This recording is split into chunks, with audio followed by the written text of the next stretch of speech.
अस्सलाम वालेकुम मेरे अजीज़ हमवतनों। First of all I hope and pray कि आप सब लोग खैरियत से होंगे और पाकिस्तान में आपका टाइम बहुत अच्छा गुजर रहा होगा। इससे पहले कि मैं अपना वीलॉग स्टार्ट करूं, मेरी आपसे रिक्वेस्ट होगी कि आप हमारे चैनल को लाइक, कमेंट, शेयर और सब्सक्राइब करना मत भूलिएगा। बेल आइकन ज़रूर प्रेस कर दें, सब्सक्राइब कर दें और अपने सोशल मीडिया प्लेटफॉर्म पर इसको ज़रूर शेयर कर दिया करें, ताकि जो भी इन्फॉर्मेशन हम यहाँ पर डिस्कस करते हैं वो उन लोगों तक भी पहुँच सके जो इस इन्फॉर्मेशन की तलाश में रहते हैं। आज यूके वीज़ा इमिग्रेशन को लेके हम एक टॉपिक डिस्कस करेंगे और ये एक टॉपिक जो है बहुत ही इम्पॉर्टेंट है टू सम एक्सटेंट कि कमोबेश हर बंदे को यहाँ आके एक दफ़ा जो हैरत का झटका होता है वो ज़रूर लगता है और वो ज़रूर एक दफ़ा पूछते हैं कि जी इसके ऊपर अखराजात क्या हैं। वैसे तो मैं आपको बताता चलूँ कि जो स्टूडेंट वीज़ा की जो डॉक्यूमेंटेशन है, जो ऑफिशियल एक्सपेंसेस हैं, वो यूकेवीआई की ऑफिशियल जो वेबसाइट है उसके ऊपर भी अवेलेबल हैं।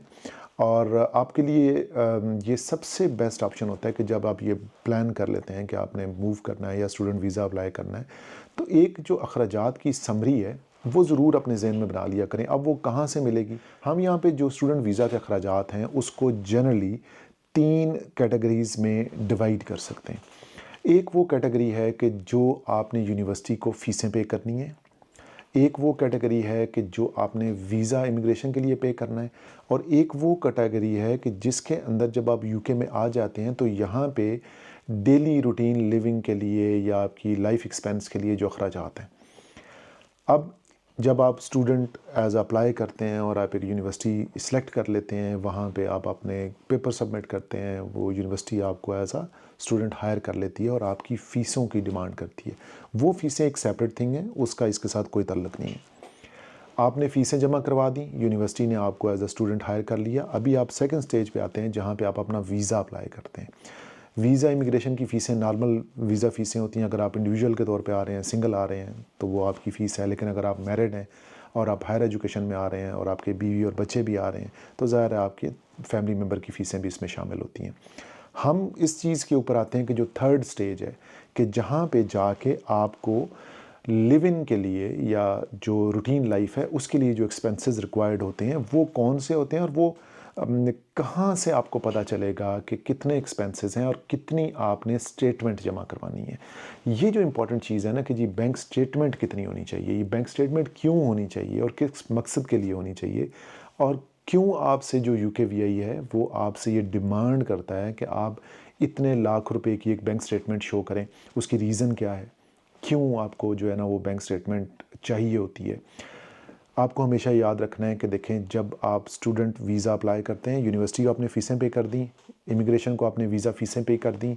अब आपने अगर यहाँ पे आ गए हैं, 1 साल आना है, आपने 9 मंथ का कोर्स है या 1 ईयर का आपका एक ओवरऑल जो भी आपका जिसमें आपने एडमिशन लिया वो है, तो उस जगह पे आके आपको ये पता चलता है कि आपकी जो लिविंग कास्ट है, जो कि आपको उन्होंने कोर्स फ़ी के बाद या वीज़ा फ़ी के बाद आपको बताई है। अगर आप लंदन सिटी में और लंदन के इर्द गिर्द कोई यूनिवर्सिटी है या जो लंदन का एक प्रिस्क्राइब किस्म का इलाका है उसके अंदर हैं, तो आपकी जो टोटल पर मंथ इनकम है वो 1334 पाउंड पर मंथ होनी चाहिए। और अगर आप लंदन से कहीं बाहर हैं किसी भी और जगह पे, तो आपकी 1223 पाउंड पर मंथ इनकम होनी चाहिए। अब ये जो इनकम है ये आपने दिखानी होती है होम ऑफिस को कि अगर लेट्स से आपकी 1 ईयर का स्टे है और 1 ईयर के स्टे में 12 महीने हैं, 1000 पाउंड आपको पर मंथ चाहिए, तो इसका मतलब ये है कि आपकी बैंक स्टेटमेंट में कमो बेश 12,000 पाउंड प्लस की इक्विवेलेंट अमाउंट पड़ी होनी चाहिए।